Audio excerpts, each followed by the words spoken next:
নমস্কার বন্ধুরা, শ্রাবণী রান্নাঘরে আপনাদের সবাইকে স্বাগত জানিয়ে আমি আবারও একটা রান্নার ভিডিও নিয়ে আপনাদের সামনে চলে এসেছি। আজকের আমি আপনাদের একটা টমেটো আর ডিম দিয়ে একটা অসাধারণ রেসিপি বানিয়ে দেখাবো। আশা করি আপনাদের ভালো লাগবে। তার জন্য কিন্তু আমার পুরো ভিডিওটা আপনাদের দেখতে হবে। আর দেখা শুরু করার আগে একটা লাইক দেবেন, সুন্দর একটা কমেন্ট করবেন আর শেয়ার করতে কিন্তু ভুলবেন না।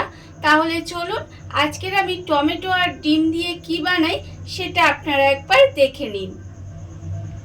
রান্নাটা করার জন্য প্রথমে আমি এখানে দেখুন একটা বড় সাইজের কিন্তু টমেটো নিয়ে নিয়েছি। আর এই টমেটোটা আমি ধুয়ে খুব ভালোভাবে পরিষ্কার করে রেখেছি। এইবারে আমি দেখুন টমেটোটা কিন্তু প্রথমে বোটাটা ভালোভাবে ছাড়িয়ে নেব। নিয়ে এবারে টমেটোটাকে এইভাবে একটু গোল করে কেটে নিতে হবে। ঠিক এইভাবে গোল গোল করে টমেটোটা প্রথমে কেটে নেব।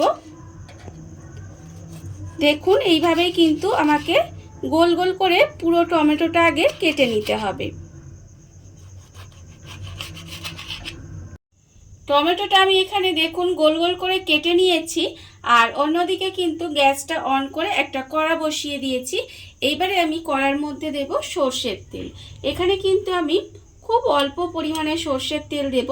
দেখুন একদম হাফ চামচ পরিমাণে সর্ষের তেল দিলাম। দিয়ে তেলটাকে একটু কড়ার গায়ে লাগিয়ে নেব। তেলটাকে কিন্তু এইভাবে একটু কড়ার গায়ে লাগিয়ে নিতে হবে। লাগিয়ে নিলাম। নিয়ে এবারে কিন্তু এই যে টমেটোটা আমি এখানে গোল গোল করে কেটে রেখেছি সেই টমেটোটা আমি এর ওপরে এইভাবে বসিয়ে দেব। ঠিক এইভাবে কিন্তু টমেটোটা আমাকে বসিয়ে দিতে হবে। বসিয়ে দিয়ে এবারে আমি এর মধ্যে দিয়ে দেব নুন। দেখুন এখানে কিন্তু অল্প একটু নুন দিয়ে দিলাম। নুনটা দিয়ে এবারে গ্যাসটা লোতে দিয়ে আমি কিন্তু এটা ঢাকা দিয়ে কিছুক্ষণ রান্না হতে দেব। টমেটোটা আমি এখানে দেখুন ঢাকা দিয়ে 5 মিনিট মতো এইভাবে একটু রান্না হতে দিয়েছিলাম। এরপরে আমি আপনাদের দেখাচ্ছি। দেখুন টমেটোটা কিন্তু অনেকটাই নরম হয়ে গেছে। দেখুন একদম কিন্তু নরম হয়ে গেছে। এইবারে টমেটোটাকে আমি এইভাবে খুন্তি দিয়ে একটু ঘেটে ঘেটে দেব। দেখুন এইভাবে কিন্তু খুন্তি দিয়ে ঘেটে ঘেটে দিলেই দেখুন একদম টমেটোটা মিশে যাবে। আর এইভাবে কিন্তু ঢাকা দিয়ে 5 মিনিট মতো রেখে দিলেই দেখবেন টমেটোটা কিন্তু একদম নরম হয়ে গেছে। আমি এবারে টমেটোটা এইভাবে ঘেটে দিয়েছি। এইবারে আমি এর মধ্যে দিয়ে দেব দেখুন রসুন কুচি। এখানে আমি 2 কোয়া রসুন নিয়েছি। মানে রসুনটা একটু বড় সাইজের ছিল কোয়াগুলো। সেই 2 কোয়া রসুন এইভাবে একটু কুচি করে রেখেছি। সেই রসুন কুচিটা আমি এর মধ্যে দিয়ে দিলাম। দিয়ে এইভাবে একটু টমেটোর মধ্যে দিয়ে নাড়াচাড়া করে ভেজে নিতে হবে। এবারে আমি এর মধ্যে দিয়ে দেব দেখুন পেঁয়াজ কুচি। এখানে আমি 2টো মাঝারি সাইজের পেঁয়াজ একদম কুচি করে রেখেছি। সেই পেঁয়াজ কুচিটাও কিন্তু আমি এর মধ্যে দিয়ে দিলাম। আর আমি দেব এর মধ্যে কাঁচা লঙ্কা কুচি। এখানে আমি 2টো কাঁচা লঙ্কা একদম মিহি করে কুচি করে রেখেছি। সেই কাঁচা লঙ্কাটাও এর মধ্যে দিয়ে দিলাম। দিয়ে খুব ভালোভাবে এটাকে মিশিয়ে নিয়ে এইভাবে একটু রান্না হতে দিতে হবে। এই রান্নাটার কিন্তু খুব বেশি উপকরণ লাগে না, কিন্তু খেতে অসম্ভব সুন্দর হয়। এইভাবে আপনারাও কিন্তু একবার হলেও বাড়িতে বানিয়ে দেখতে পারেন। আর এই রান্নাটা কিন্তু আপনারা গরম ভাত দিয়ে খেতে পারেন, রুটি পরোটা যে কোনো কিছুর সাথে কিন্তু খেতে পারেন। খেতে কিন্তু ভীষণ সুন্দর লাগে। দেখুন এবারে আমি এইভাবে মিশিয়ে একটু রান্না হতে দেব। টমেটোর মধ্যে রসুন পেঁয়াজ কাঁচা লঙ্কা দিয়ে আমি দেখুন এইভাবে একটু ভাজা ভাজা করে নিয়েছি। আপনারা দেখতেই পাচ্ছেন যে এটা কিন্তু বেশ সুন্দরভাবে একটু রান্না হয়ে গেছে। এইবারে আমি এটাকে তুলে নেব। দেখুন এটাকে কিন্তু আমি এইভাবে আলাদা জায়গায় একটা তুলে নেব।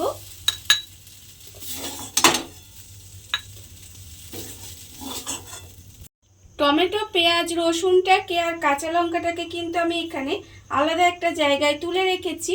আর দেখুন ওই কড়ার মধ্যেই কিন্তু আমি এবারে আবারও তেল দিয়ে দেব।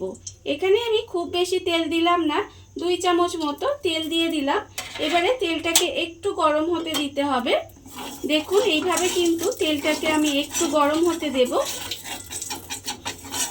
তেলটা আমার এখানে গরম হয়ে গেছে। এবারে দেখুন আমি কিন্তু এখানে রেখেছি 3টে ডিম ফাটিয়ে রেখে দিয়েছি। সেই ডিমের মধ্যে আমি দিয়ে দেব অল্প সামান্য একটু নুন। প্রথমে যেহেতু আমি এখানে নুন দিয়েছি তাই আমি এখানে আর বেশি নুন দেব না, অল্প সামান্য একটু নুন দিলাম। দিয়ে খুব ভালোভাবে ফেটিয়ে নিতে হবে। নুনটা দিয়ে আমি এখানে খুব ভালোভাবে ফেটিয়ে নিয়েছি। এইবারে এই ডিমটা আমি তেলের মধ্যে দিয়ে দেব। ডিমটা আমি এখানে তেলের মধ্যে দিয়ে দিলাম। দিয়ে এবারে এটাকে এইভাবে একটু ঘেঁটে দেব। দেখুন এইভাবে কিন্তু একটু ঘেঁটে রান্না করতে হবে, মানে আমরা যেভাবে ডিমের ভুজিয়া বানাই ঠিক সেইভাবে কিন্তু এইভাবে ঘেঁটে ঘেঁটে দিয়ে একটু ভুজিয়া মতো বানিয়ে নিতে হবে।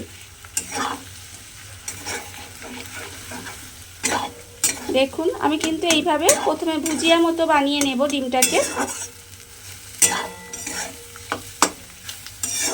আর এটাকে কিন্তু খুব কড়া করে ভাজবো না, একটু হালকা করেই ভাজবো। ভেজে এইভাবে ছোট ছোট ডিমের ভুজিয়া বানিয়ে নিতে হবে। ডিমটাকে আমি এইভাবে নেড়ে চেড়ে দেখুন এইভাবে একটু কিন্তু ভুজিয়া মতো বানিয়ে নিয়েছি। আর এইভাবে কিন্তু ছোট ছোট করে ভেঙে ভেঙেই ভুজিয়াটা বানিয়ে নিতে হবে। ভুজিয়াটা আমার এখানে বানানো হয়ে গেছে। এই অবস্থায় আমি কিন্তু এই প্রথমে যে টমেটো, রসুন, পেঁয়াজ, কাঁচা লঙ্কাটা এখানে আলাদা করে তুলে রেখে দিয়েছিলাম সেটা কিন্তু এই ডিমের মধ্যে দিয়ে দেব। ডিমের মধ্যে দিয়ে এবারে খুব ভালোভাবে কিন্তু এটা মিশিয়ে একটু রান্না করে নেব। দেখুন এই রান্নাটা করতে কিন্তু খুব বেশি উপকরণও লাগে না।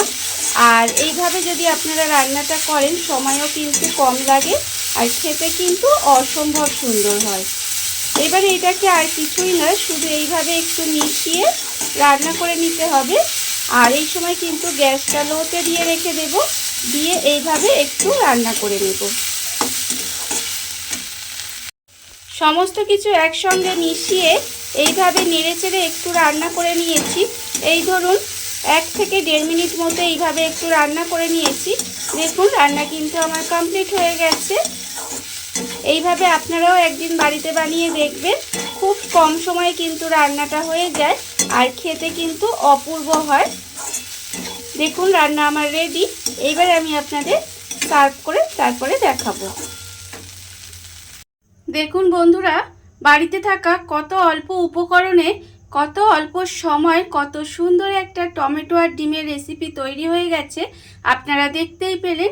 আর এটা কিন্তু আমি আগেও বলেছি গরম ভাত দিয়ে খেতে ভালো লাগে, রুটি পরোটা দিয়েও খেতে ভালো লাগে। এইভাবে আপনারাও একবার হলেও বাড়িতে বানিয়ে দেখতে পারেন। আর এই ভিডিওটা যদি আপনাদের ভালো লেগে থাকে, আপনারা যদি ফেসবুক থেকে দেখে থাকেন পেজটি ফলো করে দেওয়ার অনুরোধ রইল। আর যদি ইউটিউব থেকে দেখে থাকেন চ্যানেলটি সাবস্ক্রাইব করে নেওয়ার অনুরোধ রইল। তাহলে চলুন ভিডিওটা আমি এখানেই শেষ করছি। আপনারা সবাই ভালো থাকবেন, সুস্থ থাকবেন। আবারও হাজির হব নতুন কোনো রান্না নিয়ে।